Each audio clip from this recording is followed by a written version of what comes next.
dari pengamatan Anda artinya keputusan-keputusan yang dipertanyakan oleh masyarakat Indonesia, misalnya straight red card yang diperoleh oleh Rizky Ridho, kemudian juga perdebatan soal kira-kira ini kakinya Ramadhan Sananta nih offside atau tidak, itu menurut Anda bukan hal yang patut dipertanyakan? Tidak. Tapi itulah yang namanya teknologi kan. VAR ini kan teknologi yang baru. Sehingga kita sendiri di liga kita kan belum menggunakan teknologi VAR ini. Karena ini hal yang baru, tentu harus sebenarnya banyak sosialisasinya terhadap apakah VAR itu. Dan kalau di kancah internasional kan VAR sudah dipergunakan. Dan kita sekarang kan lagi trial untuk VAR. Sehingga kebetulan juga saya juga ikut untuk jadi observer, bagaimana itu VAR, protokol apa yang harus dilakukan VAR, apa saja yang bisa di-review sama VAR, mana yang bisa, mana yang tidak, itu kita pelajari. Kira-kira gitu, Pak. Pak Jimmy, bagaimana sih sebenarnya regulasi FIFA dalam konteks VAR itu soal urutan kejadian dalam memutuskan offside atau pelanggaran, berapa sekuens atau berapa adegan? Karena ini kan menentukan keputusan ada intensi melakukan pelanggaran atau ada tidaknya offside dalam penciptaan sebuah gol dalam sebuah pertandingan. Baik, yang pertama kita bahas dulu masalah gol Sananta atau gol daripada Ferrari yang dibatalkan ya. Nah, ada 3 jenis offside. Yang pertama adalah interfering with play. Kalau interfering with play, jelas harus dia memainkan bola dan menyentuh bola. Kemudian, offside yang kedua adalah gaining advantage. Gaining advantage ini dia mendapat keuntungan daripada posisi offside-nya. Ya. Dan yang ketiga adalah offside interfering with opponent. Nah, kejadian Sananta kemarin sama halnya dengan kejadian gol Korsel ke gawang Indonesia yang dibatalkan oleh wasit karena mendapat informasi dari wasit VAR. Dua-duanya sama, interfering with opponent. Seorang pemain yang berada pada posisi offside, dia challenge for the ball, bergerak untuk memperebutkan bola dengan lawannya. Ini masuk kategori interfering with opponent. Sehingga ketika terjadi gol, itu semua harus dicek.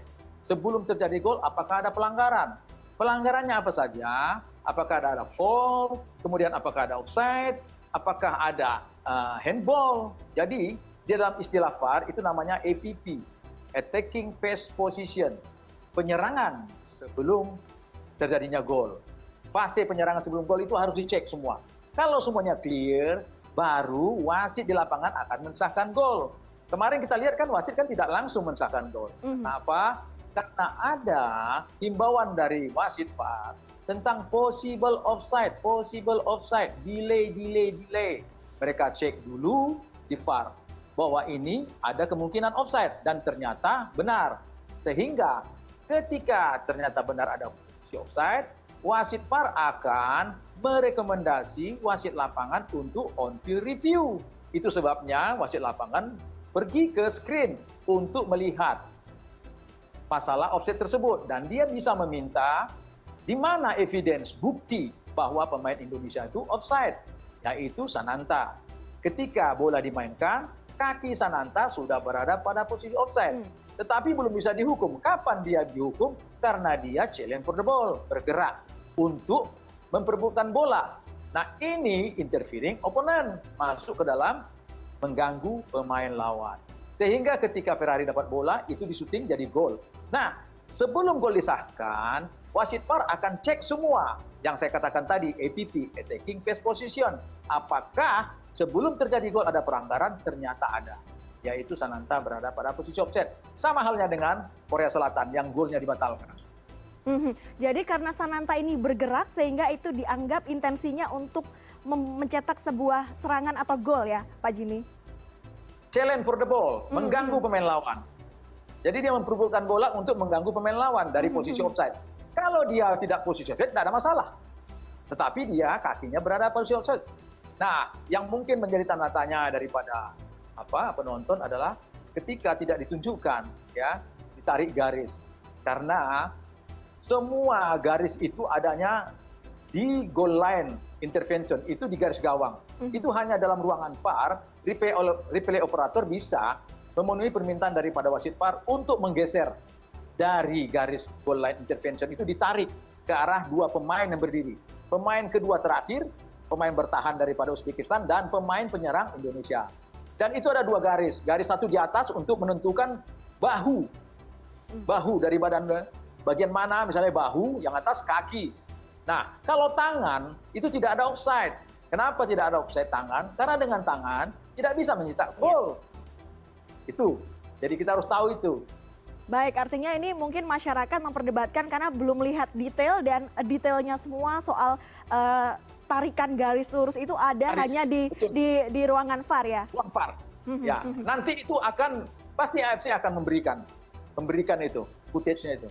Baik, yang menarik juga straight red card yang diperoleh oleh Rizky Ridho. Kalau saya lihat kemarin memang Rizky Ridho terlihat memang melakukan clearance, tapi bukaan kakinya seperti apa kalau dari pandangan Pak Jimmy? Apakah terlalu membuka telapak kakinya atau seperti apa sehingga ada straight red card?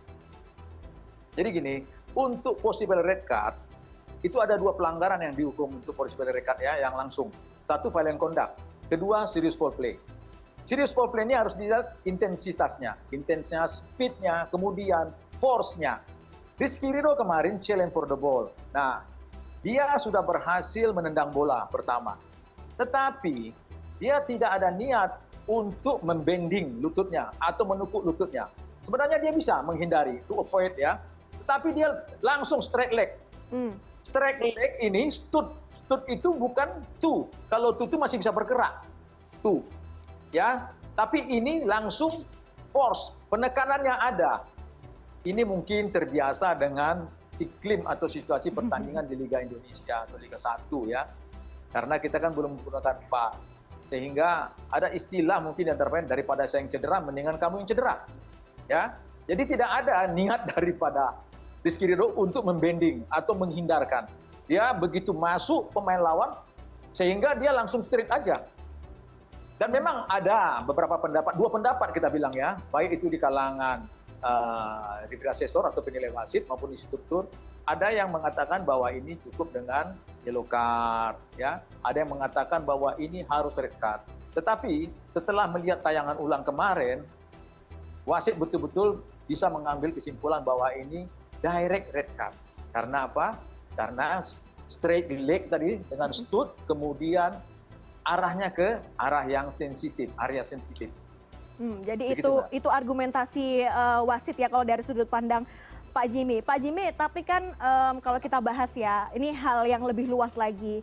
VAR atau VAR ini sebenarnya membawa keuntungan, tapi sebelum ada VAR juga sudah ada perdebatan. Ketika ada VAR juga ada perdebatan. Sebenarnya seperti apa sih dari sudut pandang wasit teknologi VAR ini bisa membawa perubahan lebih baik dalam peradilan lapangan pertandingan? Ya, sebenarnya banyak, Mbak. Besar sekali teknologi VAR ini bisa membantu tugas wasit dalam lapangan. Ya, sekarang ini kalau ada pemain yang berada posisi offside, itu asisten wasit tidak boleh langsung mengangkat. Dia harus wait and see. Dan dia harus mendengar aba-aba atau memberikan aba-aba delay. Sampai hasil tercipta, apakah itu gol atau bola out. Kalau bola out, tidak perlu lagi untuk di VAR review, karena memang sudah out. Tapi kalau terjadi gol, harus di-review dulu. Offset-nya apa? Apakah tadi interfering with play, gaining advantage, atau interfering opponent? Kalau masuk interfering with opponent, karena ini wilayahnya subjektif atau abu-abu, harus memerlukan pengamatan, itu harus dipanggil untuk on-field review ke screen. Begitu, Mbak. Jadi memang teknologi VAR ini banyak membantu. Terutama itu kalau bola rebound dari palang gawang, masuk ke gawang, kemudian keluar. Ini kan sering memberikan perdebatan, menyalahkan wasit. Karena wasit ini sekelas Ben Johnson yang lari sprintnya pun kencang, 100 meter bisa 9 detik. Itu belum tentu bisa tahu bahwa bola itu masuk. Jadi diperlukanlah VAR ini. Kemudian pelanggaran, apakah itu penalti atau tidak. Kalau masalah kontaknya itu di luar apa di dalam, itu tidak perlu on-field review. Karena itu keputusan objektif atau faktual. Bisa langsung diputuskan oleh hanya melalui VAR review. Jadi wasit yang ada di ruang VAR cukup memberi informasi. Ref, kejadiannya di dalam. Atau ref, kejadiannya di luar. Sehingga ketika seorang wasit memutuskan wasit pelanggaran bahwa di luar, ketika dari ruang VAR memberikan informasi VAR review bahwa itu kejadian dalam, dia akan bisa mengubah keputusan berdasarkan VAR. Jadi ini banyak membantu dan kita memang harus mensosialisasikan VAR ini.